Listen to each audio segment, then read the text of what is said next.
Assalamualaikum warahmatullahi wabarakatuh. Perkenalkan, saya Febriat Barbirnanto, mahasiswa jurusan Manajemen Universitas Mercubuana.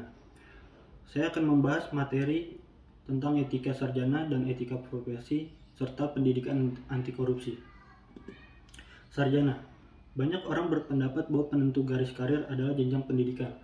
Di Indonesia masih relatif sedikit anggota masyarakat yang mencapai jenjang pendidikan sarjana strata 1 atau S1.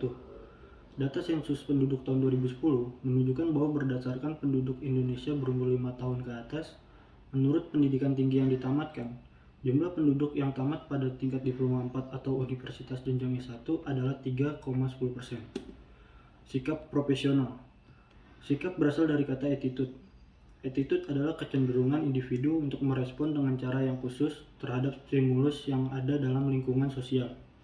Profesional sering diartikan sebagai suatu keterampilan teknis yang dimiliki seseorang. Menurut Kamus Besar Bahasa Indonesia Kontemporer tahun 2002, profesional artinya berhubungan dengan profesi dan membutuhkan keahlian tertentu dalam melakukan keahliannya. Profesional adalah orang yang mempunyai profesi atau pekerjaan purna waktu dan hidup dari pekerjaan itu dengan mengandalkan suatu keahlian yang tinggi. Visi dan misi. Seseorang yang mencapai gelar sarjana terlebih dahulu menjalani pendidikan formal di suatu lembaga pendidikan formal. Perguruan tinggi di mana mahasiswa menjalani pendidikan kesarjanaannya tentu juga memiliki visi dan misi. Sebagai contoh, salah satu lembaga pendidikan formal di Jakarta memiliki visi menjadi universitas unggul dan terkemuka untuk menghasilkan tenaga profesional yang memenuhi kebutuhan industri dan masyarakat dalam persaingan global. Budaya kerja. Budaya kerja yang ditanam dan dikembangkan di lingkungan perguruan tinggi tersebut adalah 1. Disiplin, 2. Jujur, 3. Tanggung jawab, 4. Kreatif, 5. Ramah lingkungan, 6. Sadar nilai lokal. Etika profesi. Etika merupakan aturan, norma, kaidah atau tata cara yang biasa digunakan sebagai pedoman dalam melakukan perbuatan dan tingkah laku sehari-hari. Tak hanya dalam kegiatan bermasyarakat, etika juga digunakan dalam dunia kerja yang disebut dengan etika profesi.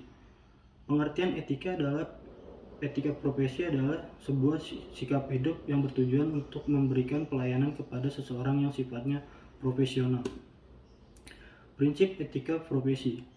Etika profesi memiliki prinsip-prinsip dasar untuk melandasi pelaksanaannya dalam pekerjaan. Beberapa prinsip yang merupakan etika profesi adalah prinsip otonomi, integritas moral, tanggung jawab, dan keadilan. Tujuan etika profesi. Etika profesi bertujuan untuk meningkatkan keterampilan intelek dalam berpikir dan juga membuat para profesional dapat bertindak dengan cara yang diinginkan secara moral untuk menuju komitmen moral dan perilaku tanggung jawab. Munculnya kesadaran moral atau kemahiran dalam mengenali masalah moral dalam profesi, memahami dan menilai pandangan berbeda dari pihak lain, koherensi moral dengan membentuk sudut pandang konsisten yang berdasarkan fakta, mengungkapkan dan mendukung pandangan seseorang kepada orang lain secara profesional, mampu bertanggung jawab serta profesional, menghormati orang lain dengan menunjukkan kepedulian terhadap kesejahteraan orang lain, menerima perbedaan secara wajar dalam perspektif moral profesional dari segi manapun. Manfaat etika profesi. 1. Memiliki tanggung jawab. 2. Menjadi tertib. 3. Lingkungan kerja sehat. 4. Meningkatkan produktivitas kerja.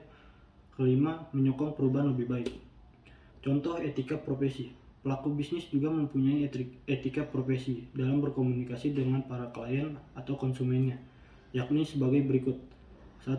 Menjaga kerahasiaan dan privasi informasi tentang klien saat bekerja sama.